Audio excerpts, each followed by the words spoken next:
1,225 days on New Holland, fear and greed sitting at 88, which is extreme greed. CPI data for the US for October is 2.6, having slight upside there from a previous 2.4 in September, which is not that great. Some slight pullback in the S&P because of that. And Bitcoin, the previous video was during the election day, during the election night, and as I told you, it's gonna be a huge thing. And it was a huge thing for the Bitcoin. As you can imagine, we did a new all-time high, and we did it real fast. We're currently trading at 89.6k, roughly at the 90k range, which is pretty nice for the Bitcoin. Election was definitely a nice event for us. Everybody was waiting, and it was kind of obvious that Donald Trump will win because Kamala Harris was kind of a really new candidate. A lot of preparations was done for Donald and not enough for Kamala. I think that's one of the main reasoning why she lost. But Donald Trump won. Some crypto people are saying that Donald is more pro Bitcoin. He was at a Bitcoin conference, right? He was preaching Bitcoin, and in general is preaching crypto. He's pretty positive on crypto. He got some crypto project in general, and he has some crypto people around him. Especially the new Department of Government Efficiency, the Elon project. He's apparently gonna be making some new department. The Elon Musk and Donald approved that actually. So yeah, and he called it Doge, which is pretty interesting. Doge probably because of this pumping. So yeah, so Bitcoin, yeah, let's go back to the TA. So in TA, again, it's pretty unpredictable. I guess 100k is the closest resistance for us, like a round number. The current all-time high for us is 93.5k. 93.5k is the current all-time high range. Yeah, we got plenty of time for a 100k to reach the 100k and above. Some people calling for like 250, which is pretty high to be honest, but we'll see. We're gonna be a little conservative here, right? Again, pretty huge market cap, sitting at 1.7 trillion, almost 1.8 already. I guess on all-time high was 1.8 trillion dollars, coming closer to $2 trillion market cap on a Bitcoin, on some internet money, right? 2 trillion, crazy. And we got the US president, preaching Bitcoin. It's crazy. All right. So, okay, let's go back to the TA. So as you can imagine, every TA on a daily time frame, on a short-term time frames are looking bullish. Kind of, but at the same time, on daily time frames, definitely overbought. Because, I mean, you can see the pump is huge. Weekly time frame is kind of looking decent, especially on the weekly MACD, and monthly, right? That's the time frame we all been worried about because of the MACD. We were having a pretty bearish flipping happening there on a monthly time frame. The reversal during the crypto winter was really accurate, and at the same time we were having then we had a bull run for a halving, and then after the halving like a reversal to the bearish side on a monthly MACD. But right now, because of the pumps, you can see there's the there's the reversal. There's another reversal for Bitcoin. I hope it's not gonna be the same as we had in October of 2021 of the previous bull cycle, right? We had like huge reversal there, the comeback, so-called, on monthly MACD, like you can see it on the on October candle, and then we had pretty much the sell-off, the constant sell-off, and the end of the green phase of MACD pretty much, and the beginning of the crypto winter. But again, for now, all of the dates is kind of in place. Everything is in place. All of the correlation is in place except of the MACD, I guess. But at the same time, current candle is green and pretty bullish one. So on MACD, I mean, so that's giving a lot of hope there. Definitely a lot of hope for us on a monthly MACD, and on a monthly time frame in general. I don't know what time frame would be looking bad when you're at the all-time high, pretty much, right? It's hard to tell. But let's go to dates. So which we're gonna be comparing to the previous bull cycle, right? So pretty much 1 year since all-time high is like in a previous bull cycle was like a beginning of the end. Yeah, right. We had like a comeback, but it was not that big of a difference, to be honest. Like a couple K above the previous high, previous top, which was in April of the previous bull cycle, right? So it was not that big of a difference. It was kind of like 1 year after the halving. It was 1 year after the halving. So for the current time frame, that would be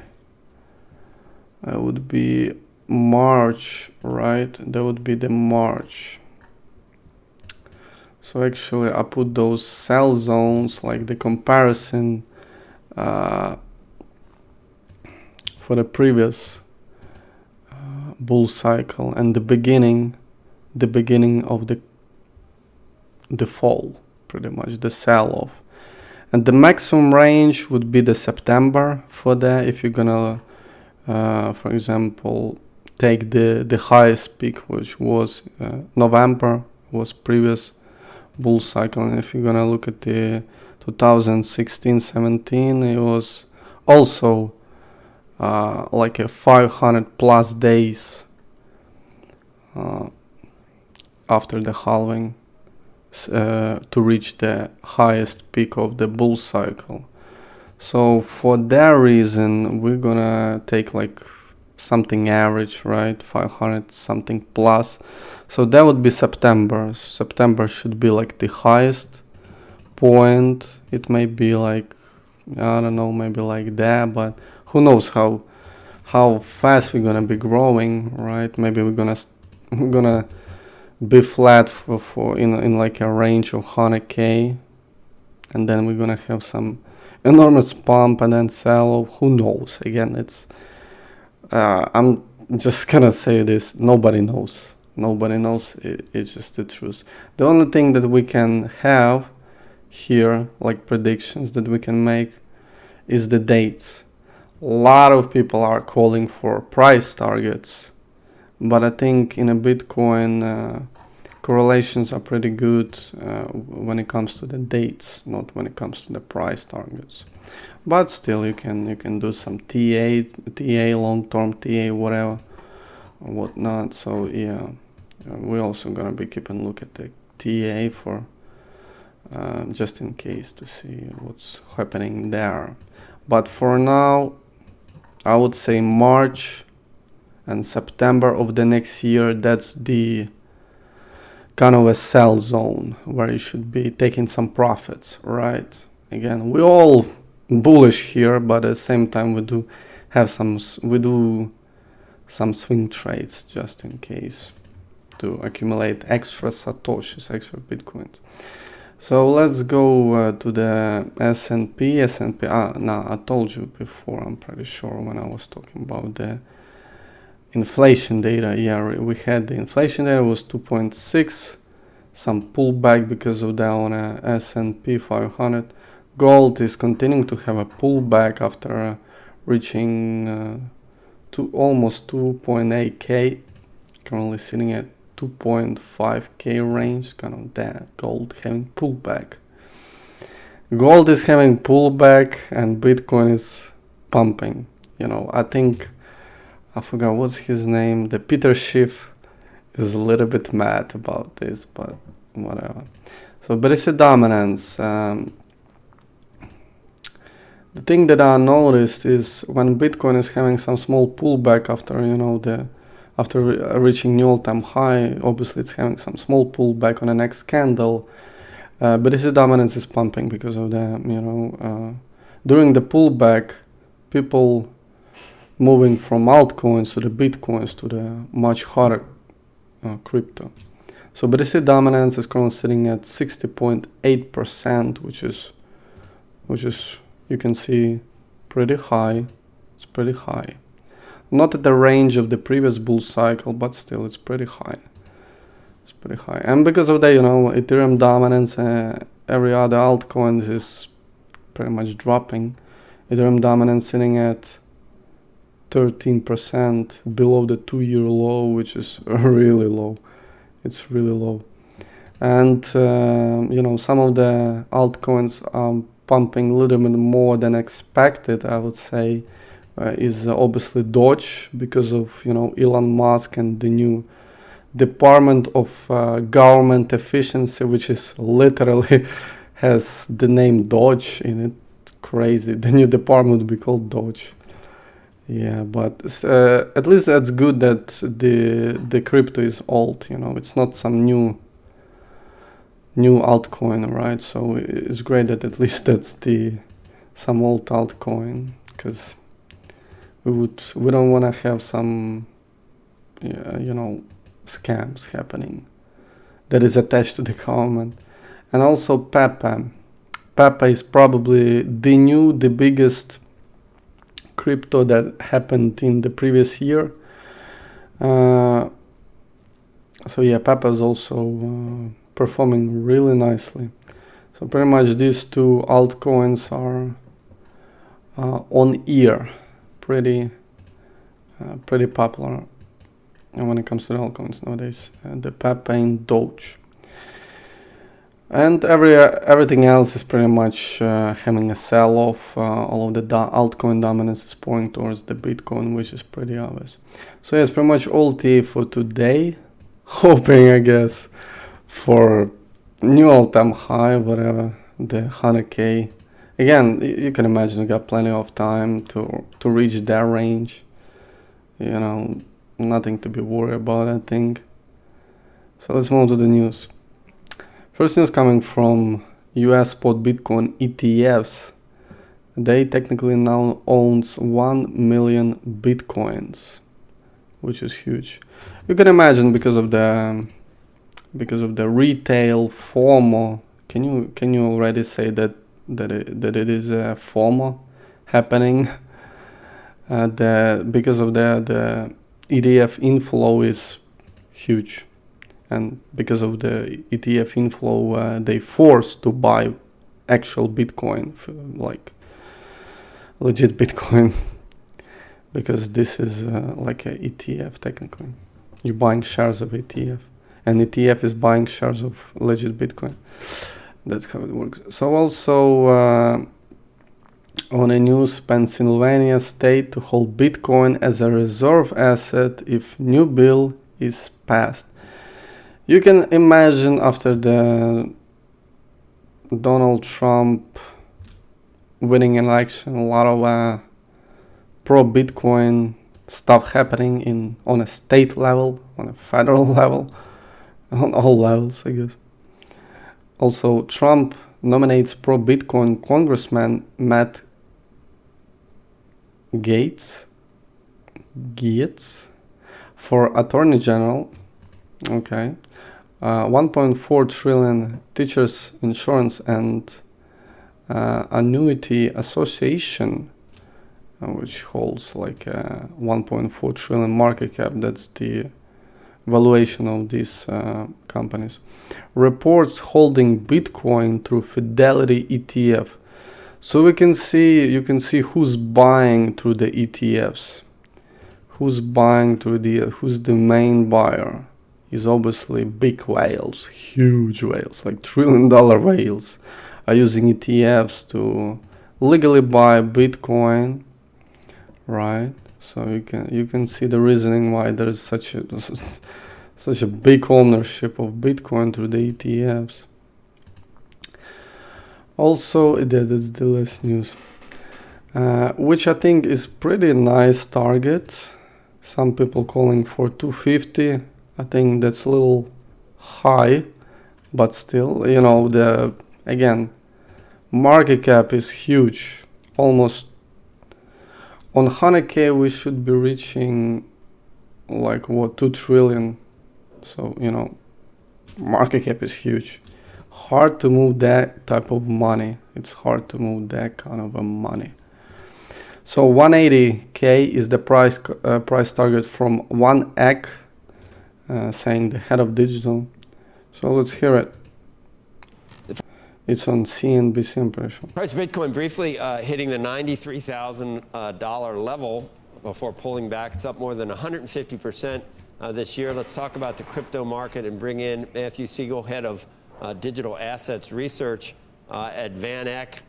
I thought, Matt, that it was definitely long in the tooth, this sort of mania. You say there's, at least for your work, that you don't necessarily see that yet in terms of whether it's totally overdone? Joe, we think it's just getting started. As we expected, Bitcoin saw this high volatility pump after the election. We're now in blue sky territory, no technical resistance, and we think we're likely to make repeated all-time highs over the next 2 quarters. The same pattern played out 4 years ago. Between the election and the end of the year in 2020, Bitcoin doubled.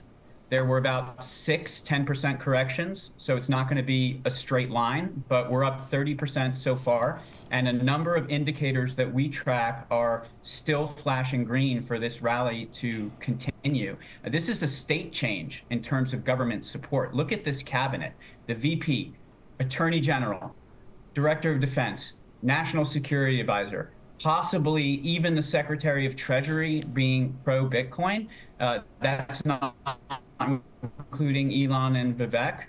So the number of calls that I'm getting inbound from investment advisors who are at 0 and looking to get to 1%, or at 1% and looking to get to 3%, these calls are starting to accelerate, and we think the flows are going to follow. So our price target for this cycle is 180K. We think we can reach that next year. That would be 1,000% return from the bottom to the peak this cycle. That's still the smallest Bitcoin cycle by far. And double from here, basically. You look at weird things, Matthew. $4 trillion. So Google search for Bitcoin is one of the things. So you would expect, if we were getting toppy, you would expect that was off the charts, and it's not yet? Google searches are nowhere near where they were 4 years ago. Coinbase's rank in the Apple and Android app stores, nowhere near where it was 4 years ago. Look at the internals of the derivative markets, what it costs for funding to put on Bitcoin futures trades. It's up, but once we get into this price discovery mode, it tends to stay elevated for quite some time. What if Gensler's gone, as Trump said on day one, or someone said on day one? I mean, I could imagine that. I don't know when, though, it actually becomes a sell on the news, because I don't know. Maybe I'm just think that it's more of a mania move now than it actually is. But it just seems like it's been a heck of a move. Think it'll move when Gensler's gone, if he's gone? Yeah, I think maybe the disappointment phase will set in 1 to 2 quarters after the inauguration. Okay. There's really four major impacts here. Okay. You know, one is just the positive impact on dynamism when you stop suing people for breaking rules that have never been written down. That's a long way of saying that regulation by enforcement is going to end. We're already seeing the economic impact of that. There are crypto projects that are announcing that they're going to hold conferences in the US. Okay, getting a little political. We're neutral when it comes to the politics on this channel. But I'm not surprised. He was actually pretty accurate. He's saying 2 quarters, so half of the year would be the growth. Would technically would be like July, I guess. His price target would be somewhere. Highest peak would be, or the end of the bull cycle would be like July, August, right? That's what he's aiming for. So yeah, and also he's saying 180, right? So 180 is 2x. That would be what?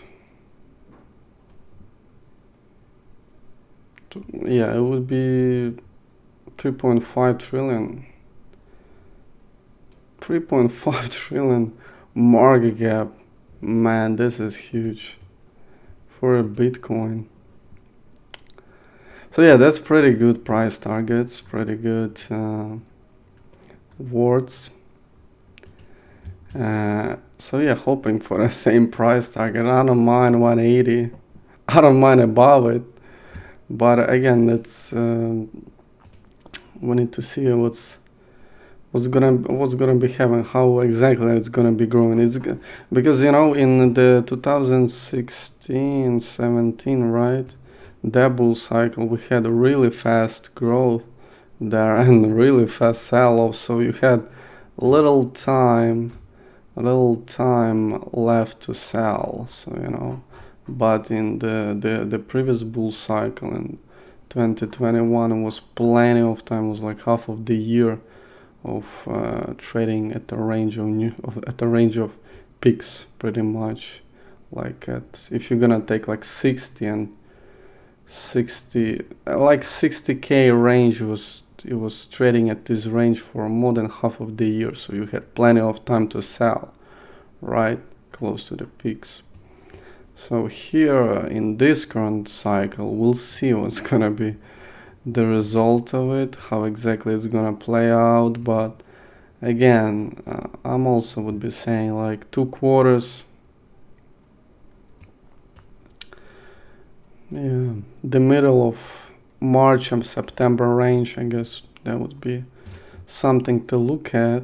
But we'll see. Again, we got plenty of time. We got presidential inauguration left. That's gonna be happening in a little bit more than a month, right? So until there, as always, to the moon, good times.